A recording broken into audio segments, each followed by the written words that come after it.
I'm not ruling out the fact that policymakers, government officials can stumble on this podcast and want to listen. What are some of the key roles or major areas that you think that the government can help to improve the real estate space?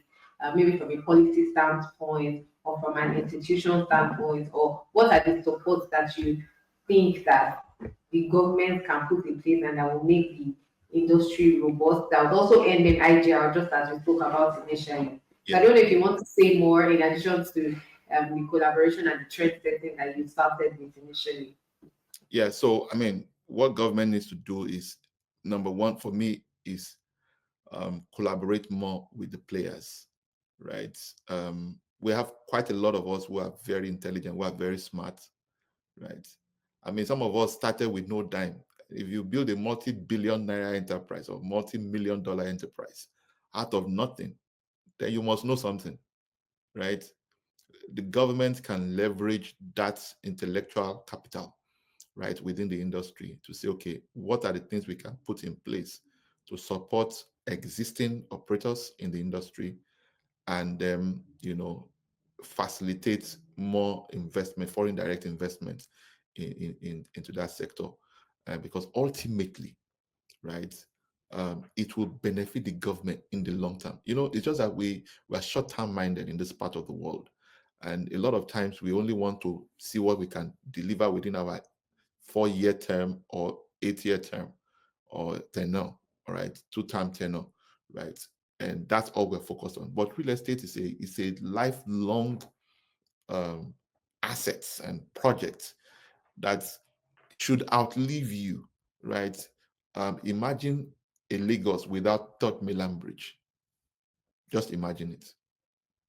Now, long after that had been constructed, we are still benefiting from it. Now, the government that facilitated that construction is no longer there, right? Long gone, and imagine several other initiatives, right? So we should not be thinking, we should be thinking legacy. We should be thinking long term, 100 years, 200 years. And we need the private sector, we need a handshake between the private sector and the public sector, and we shouldn't be saying, it appears to me that the public sector, seem to see the private sector as enemies, or see them as people that we can slam with fees, slam with penalties. No, sir, no, ma. That's not, we can work together, right? And there's a lot of benefit for you. There's a benefit for the general populace. We shouldn't do things just for ourselves, right? A good chunk of us didn't come here because, um, you know, we wanted to make a name for ourselves. We wanted to make our environment better, right? I said earlier that if I have the opportunity of doing 10% of the things I've been privileged to initiate, in Nigeria, in the US, forget it. It won't be long, right? We need to make the environment conducive, right? Make it investor friendly, not the kind that, you know, people people's investment are it's like saboteurs are all over the place. You are not even sure which one is real. Do you get the point I'm making? It looks like we embrace more of crap technologies. Like everybody's looking for someone they can drag down. It is African. It's ungodly, right? So there has to be that handshake between the public sector and the private sector. I personally believe that until that happens, we still have a very, very long way. And let's remove all these middlemen issue. Make access. Let's make it easy. So let it not be that because I know somebody, that's why I could get it, right? Let it be, if you meet this criteria, you get this. Not a question of, so it has nothing to do, let it be a system.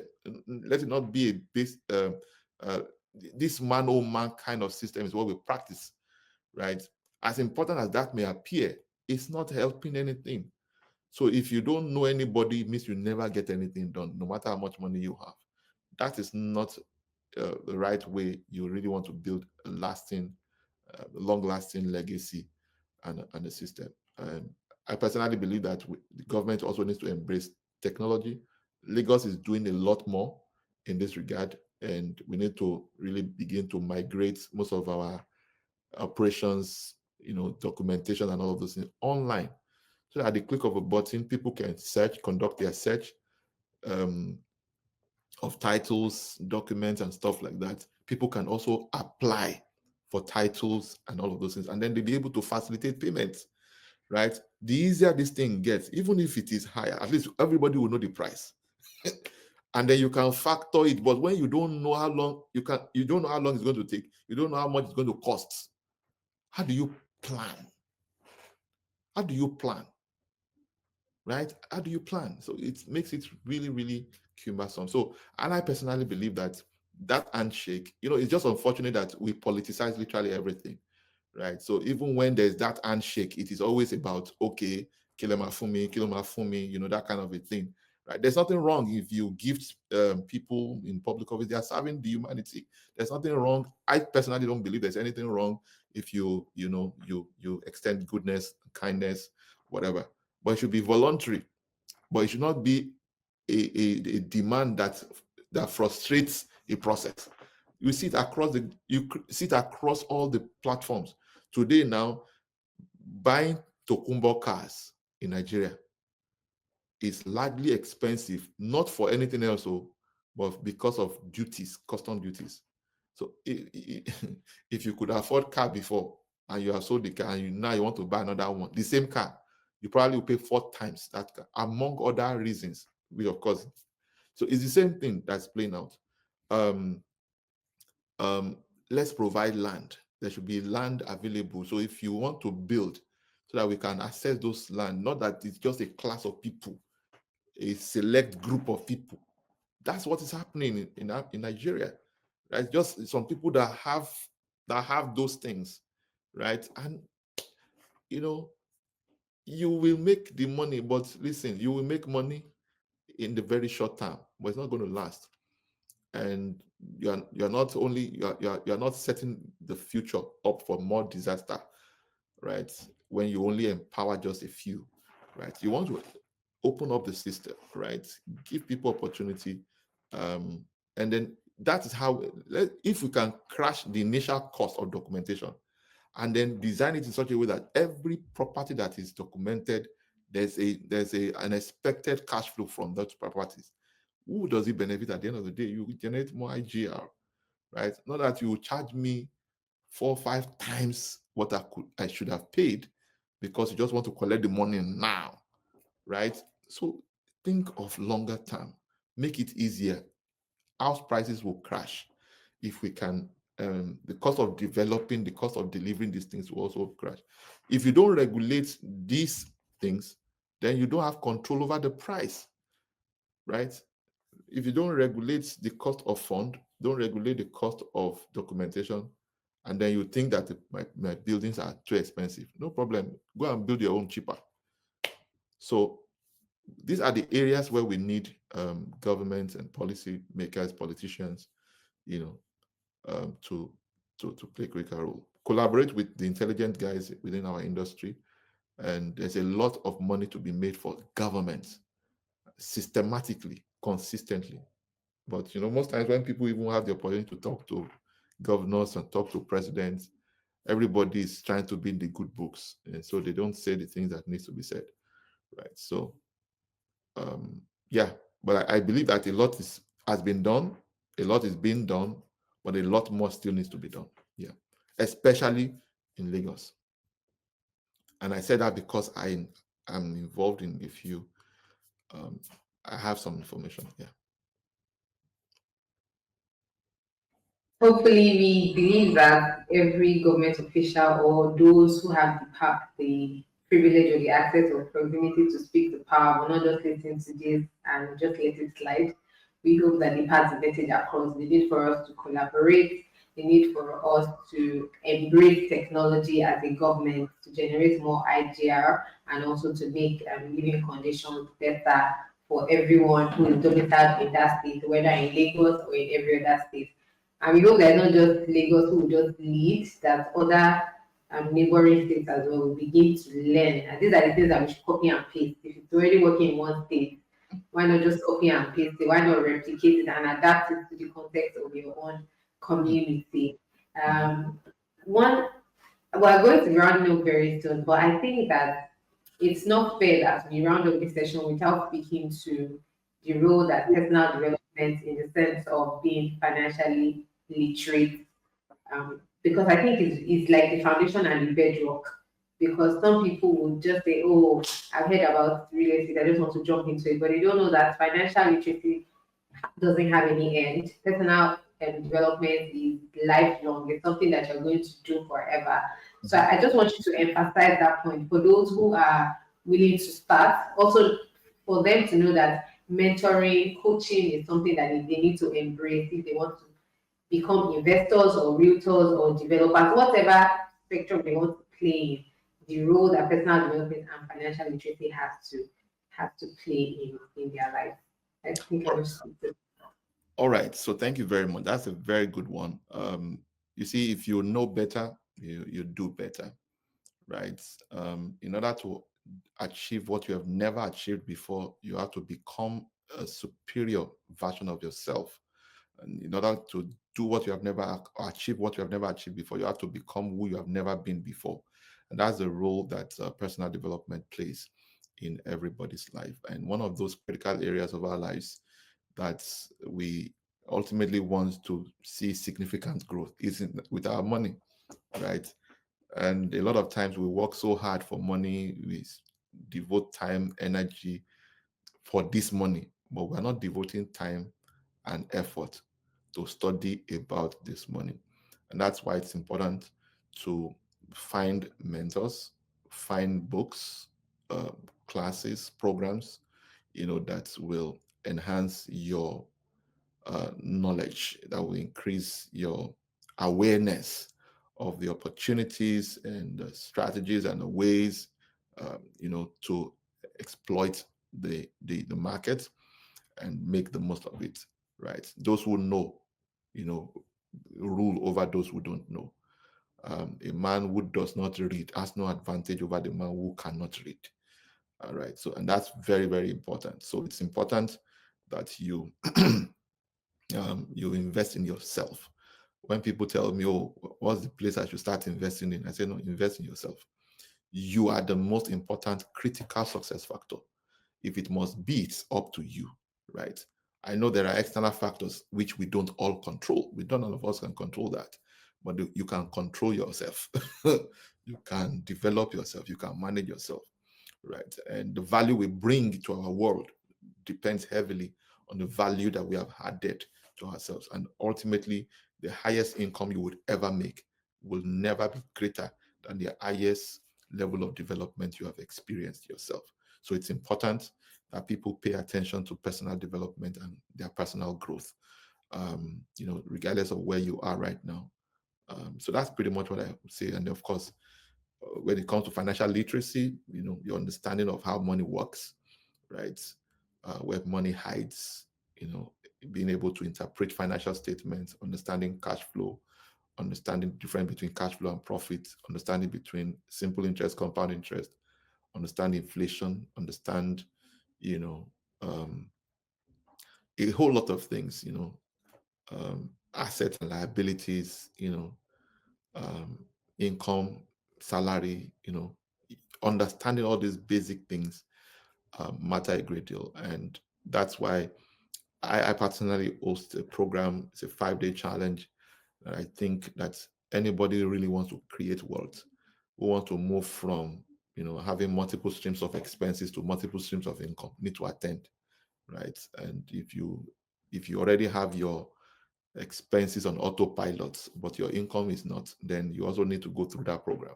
There's going to be mental shit. There's no, I mean, when you go through that type of a program and you come out, there's no way something will not move inside you. It's like, I can't remain here. Right. So we've seen people attend it twice, because they need that, so If you don't want to continue to work for money the rest of your life, but you want money to start working for you, that is the type of program that you would want to attend. And I'm deliberately not talking about the title or the name of the program, but you'll find the description under this video, wherever you find it. It would be nice if you want to take advantage of it. Not only are we going to show you one fundamental thing that we pay serious attention to is your mindset. Your mindset. Because really, there are many things you already know that you are not doing. So you know you should do certain things, but you are not doing it. And it's because of your preconditioning or reconditioning. And we will need to uninstall some softwares and install the proper one. Otherwise, if your software is still the way it has been, then you may never get to the wealthy place. And it will not be a case of the economy. It will be a case of there are no opportunities. To be a case of you. Once we can get you right, once we can fix you, once you can fix you, you can fix everything else, right? So I think that's where I'll stop for now. Thank you very much for that. I hope that we got all of those nuggets. Please make sure that you look at the description under this video and take advantage of every learning opportunity. Every opportunity to learn is an opportunity to grow, and you cannot add more value to your growth than the value that you have in yourself, because you cannot give what you don't have.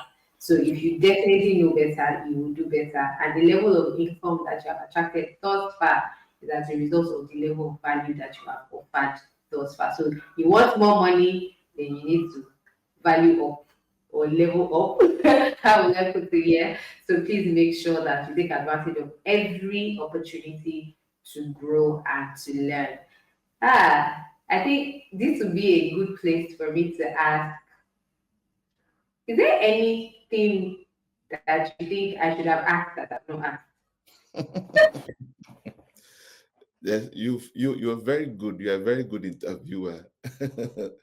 So you already said it earlier. So the beautiful thing about you is that you are also a coach yourself. You're also a trainer yourself. So you have a sense of how things, your thought process is quite engaging as well. So which makes it um, always a delight to have conversations with you on matters like this. So you already mentioned it. If your ancestors have failed you, don't fail your descendants.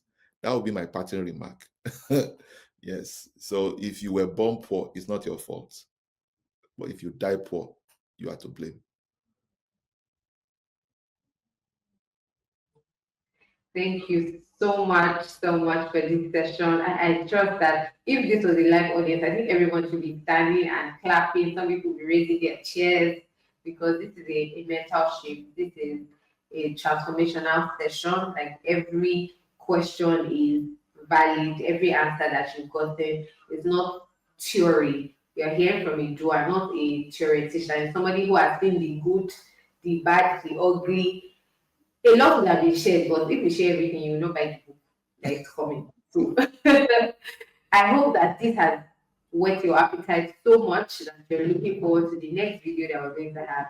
And if you have also not watched the previous videos that we've had on financial freedom and also on businesses, I think that you should watch all of those episodes, because it will do you good. And not just watch it alone, and ensure that you share these contents with the people around you, the people in your space that you think should have this content. So please, when you buy the future, I think I also heard this from Osi, you buy it cheap. Don't wait. Buy it now, because you are taking advantage. Don't let opportunities pass you by. Of course, say opportunities are like vehicles, they keep coming.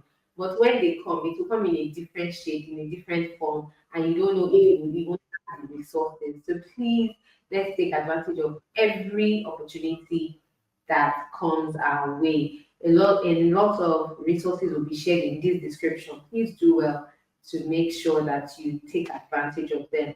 And also, this will be uploaded on various social media platforms. If you have any question or any content that you'd like for us to, talk about, that has to do with money, financial freedom, investing, particularly in the area of real estate or in businesses, we are here for you. So please do well to put all of your questions and share the testimonials. Also give us a thumbs up, like, subscribe, any content that you think has been valuable to you. I think this is a good place to say thank you for watching this episode of Dare2Own, focused on real estate, the pitfalls and possibilities.